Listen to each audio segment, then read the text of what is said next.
right. And in 5, 4, 3, 2, 1. What's going on, everybody? Um, I'm gonna do my best not to do a whole lot of editing on this content because I think what's gonna come to serve the highest purpose is me just getting out here and talking, man. I know eventually as this evolves, this will turn into more of a production. But right now, I think I just have stories to tell, and and I want to tell those stories without focusing on how I'm gonna cut the video and how I'm gonna do this, how I'm gonna do that, how's this gonna sound. I did like 5 little test runs here just now, but I think that's all I'm gonna give myself. The only thing I'm gonna edit is my allergy flare ups. So, like that. With that being said, um, welcome to Grit Meets Grace, and my name is Colin Risen. Little quick story about me. Uh, Quick story. It's. I'll give part one of the history since this will be a long form content, long term type of project, and I don't plan on stopping this. So, from Victoria, Texas, smallish town south of Houston, family from South Texas, um, and I've been in the Dallas area for practically my entire adolescent adult life. Moved up here when I was 10,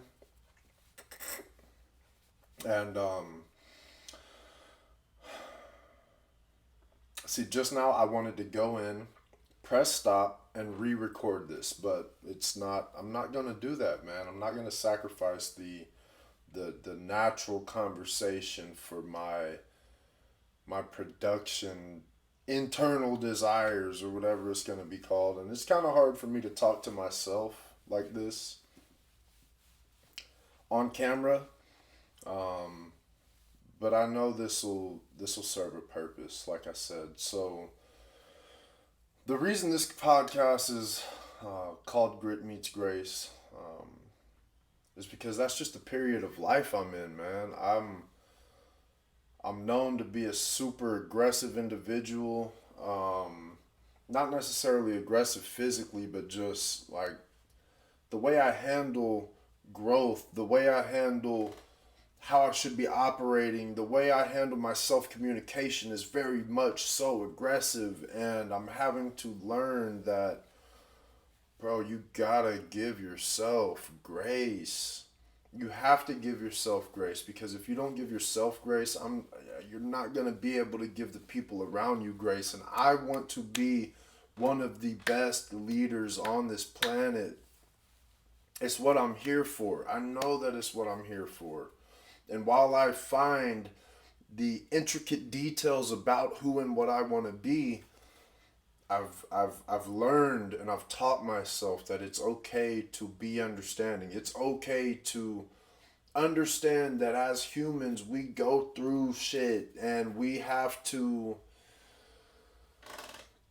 be able, willing, and ready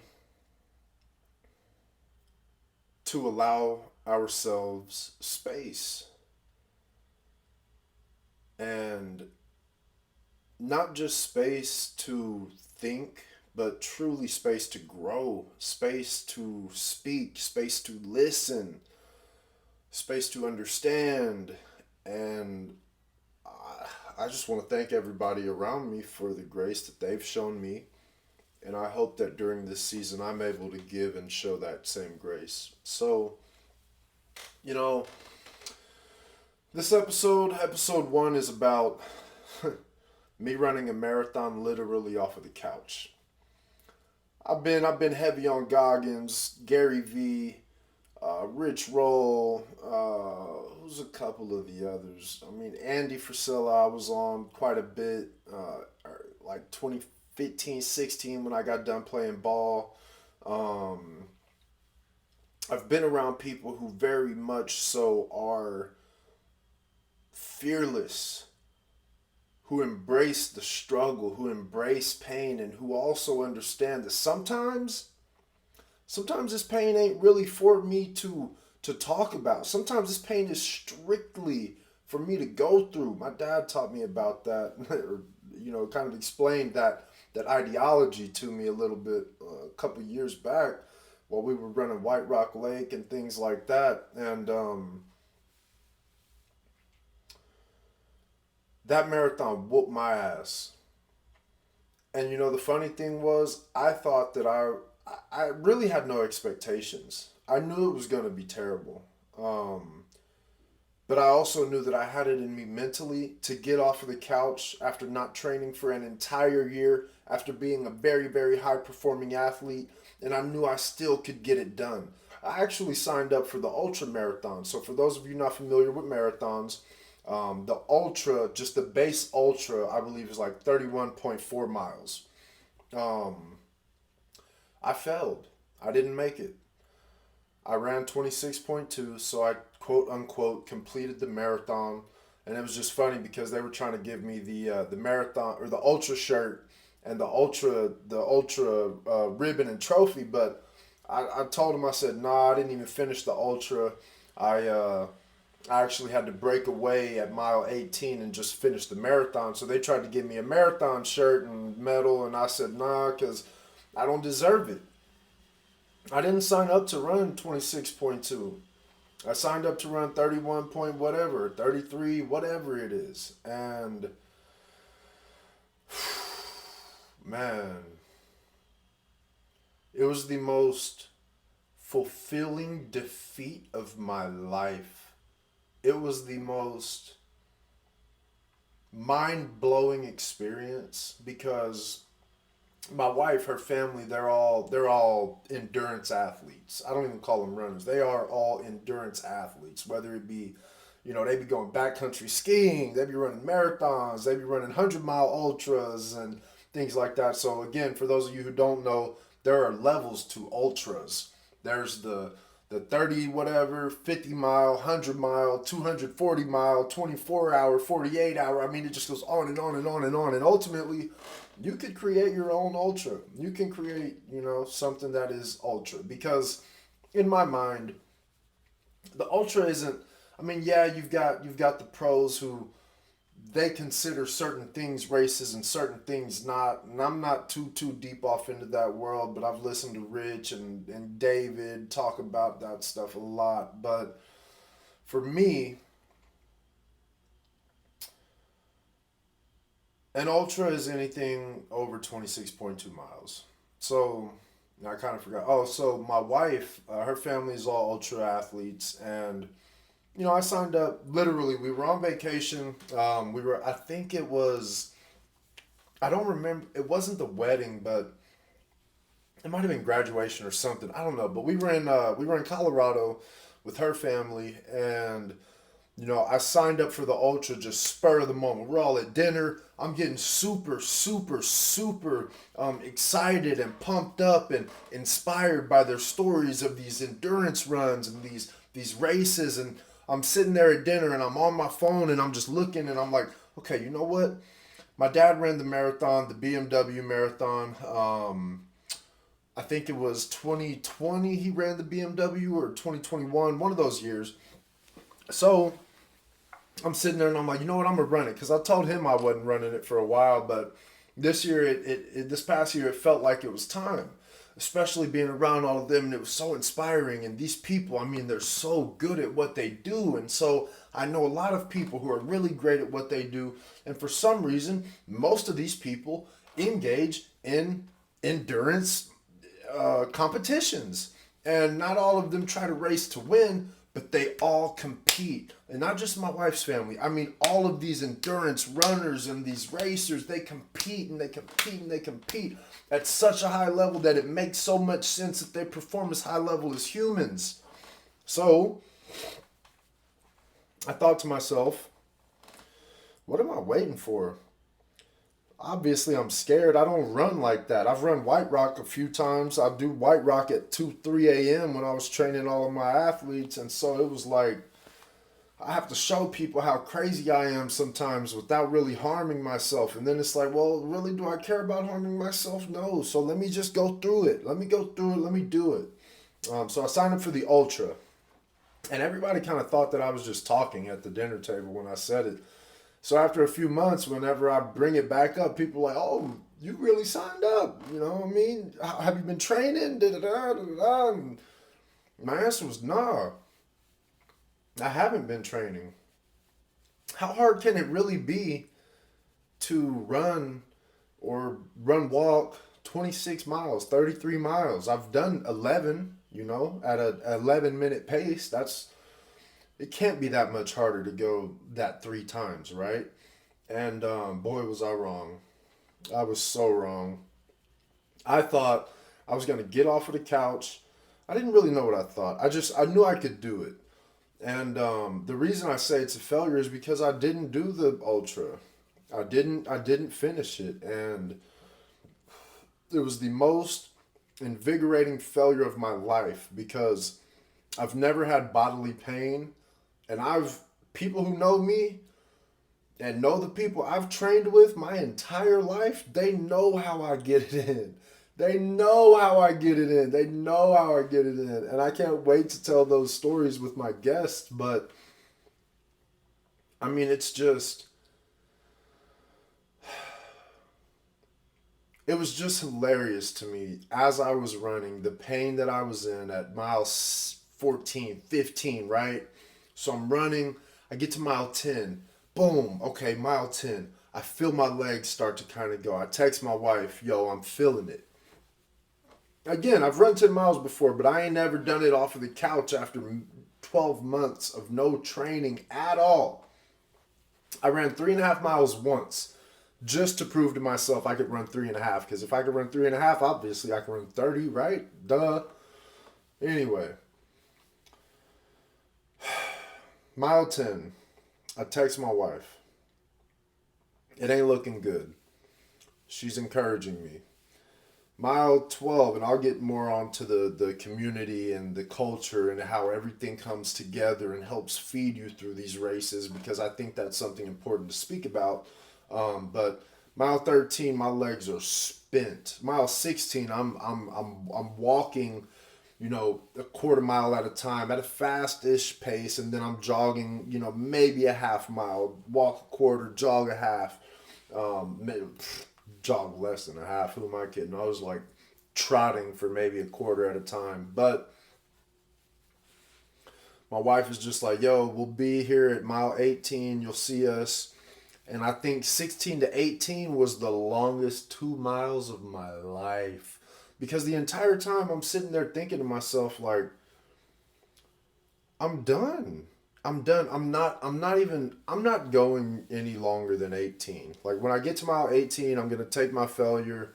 I'm going to go ahead and, bite the bullet, accept the fact that I talked all this shit to everybody. I was telling them I don't need to train. They were telling me I'm crazy, I could die, all of this stuff. But I'm like, nah, I ain't normal.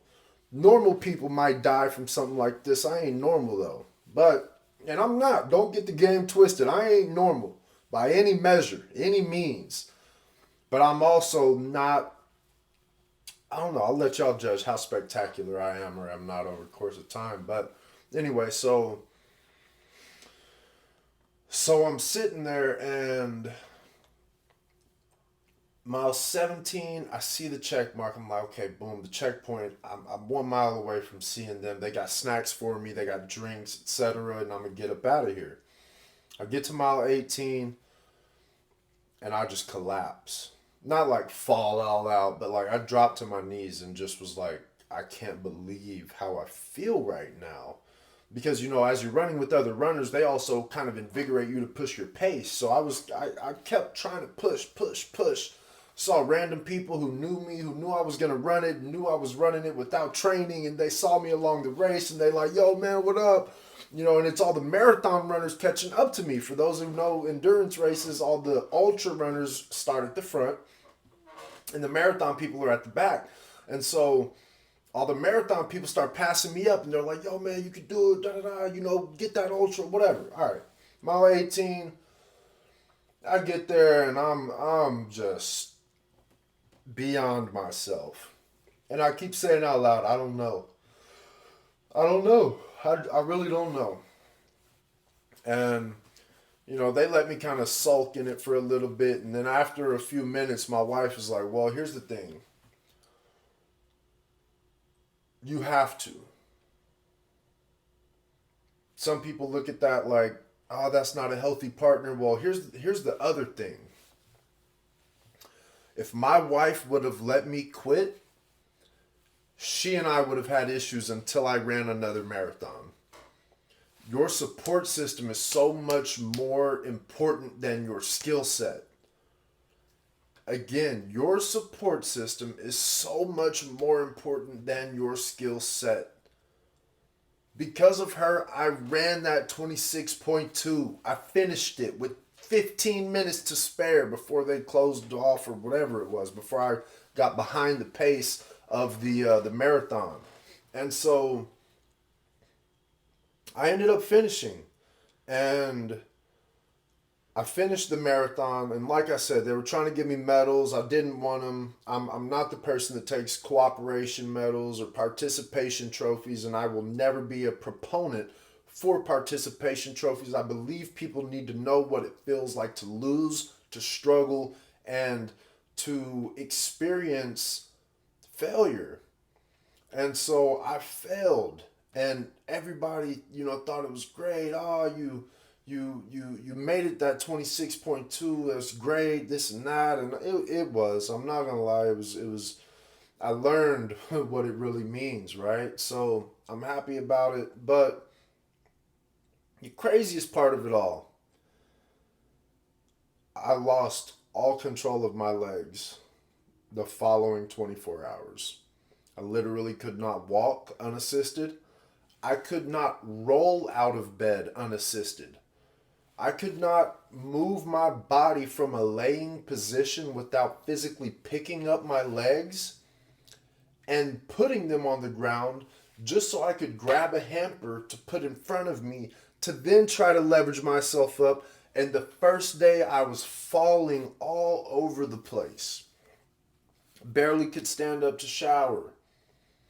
I mean, my wife had to help me do so many basic life tasks that following 24 hours that it was comical to me. The pain was invigorating. It was fun. It was exciting. It was like I haven't felt this in I don't know how long. I did the high rocks, and the high rocks was absolutely nothing compared to this marathon. Nothing. Even though you got these 8 kilometer runs and you got these 8 exercises, blase, blase, High Rocks wasn't nothing. High Rocks it wasn't nothing compared to this. And so I got to really sit in my thoughts about all of this for a little while. And I mean, it was literally like dying and and realizing that there is a new life within me. And it might not necessarily be new, but it was just an awakening of remember who you are, bro. Remember who you are. And I think that's something that we all need. Remember who you are. Don't remember how you feel now. Remember remember when you felt like you were your highest form of self. What you walked like, what you talked like, how you felt, how you thought about yourself, how you talked to yourself. And if you've never been in the position that you talk to your highest self, you have to find that. It's so important, not just for you, but for everyone around you, because not only did that bring out something in me that I haven't felt in over a decade, maybe almost at this point. Okay, not that long. I'm 29, so 23, I left college. 8 years? Like, I haven't felt that in 8 years. That non-negotiable life or death. And I needed that so badly in my life. I didn't train the last year because it was like, oh, I got work. I have I have responsibilities. I have so much going on. I have an hour drive to work, so that means I got to get up at 4 a.m. if I want to get to the gym and get dressed and look the part by the time I get to work. And I was sacrificing my potential. I was sacrificing my potential for the embodiment of my excuses. This marathon took that out of me. It took it all the way out. And I knew Ricky was going to be wanting to get in the room. Ricky, you got to hold on a little bit, buddy. Just a little bit. I was sacrificing my potential for the excuses and embodying these excuses. And my dad, a couple months before the marathon, I went to help my dad because we've got food operations in Austin. If you ain't been there yet, check out Community Vegan out in Austin. We also opening up a brick and mortar spot. But and Community Vegan is on East 11th and Lydia. All vegan, soul, comfort food. It's the hottest on the block. But anyway, my dad asked me because my dad did a very, very good job of creating a man within a boy. I mean, I've been through and seen things from a training standpoint that I don't think 2% of my peers experienced. And hold on, Rico. And so my dad asked me, because he knows me very, very well, better than anybody. He asked me, am I out of the gym or is this just a hiatus? And if you know us, you know what that means. And you don't even gotta know us, but some of y'all are gonna understand that question wasn't meant really for an answer. It was more of a statement. Like I could tell you ain't really been off in the gym like that. And it ain't just about lifting weights, it's about taking care of yourself and being a man. Being a man, like you can't not take care of your physical and expect your mental to be where it needs to be. You also can't not take care of your mental and expect your physical to be where it needs to be. And my dad has a very good way of communicating with me where I'm at and what he sees. And my dad is really my best friend. And I'm just so thankful the relationship that we have because I've been able to grow through my experiences with others because of how willing he is to spend the time with and on me. And cool, because he's willing to spend the time with and on me. And there's not a lot of fathers out there that do that stuff, man. And to the extent that he did, and it was very recognizable all through my playing years when I was at Sam and I was tossing these big old DNs all over the field. People would be like, yo, that's your son. Man, dude is a dog. Even though y'all getting smacked by Jacksonville State, 4 touchdowns. It's third quarter. He's still out there putting one hand in dudes' faces and shoving them in the dirt. And, I take pride in being someone that my people get value from what I bring to the table. Whether it just be them, being able to talk about how I'm doing, them actually getting value from the things I'm providing, etc. So I think I kind of got off track there. But anyway, he asked me, was it a hiatus? And another excuse was the marathon, and he kind of gave me a little bit of leeway, but he was like, "But don't think it's not noticeable," basically. And I took that to heart. And so after the marathon, man, did I get into a groove! Oh, it was great. I started hitting the gym again. Everything felt good. I felt like it was a rebirth. And what I realized is it literally took me feeling like I was dying to get myself back in that place mentally and physically. And everyone doesn't have to be this extreme, but I bring this episode to everybody because I hope that I hope you never give up. I hope you never give up. And I hope that you trust the path that you're on and you run your race with aggressive patience and you let the pain be endured. It's necessary to endure the pain, to go through the struggle. It is necessary. It is non negotiable. And because of that, I tell this story.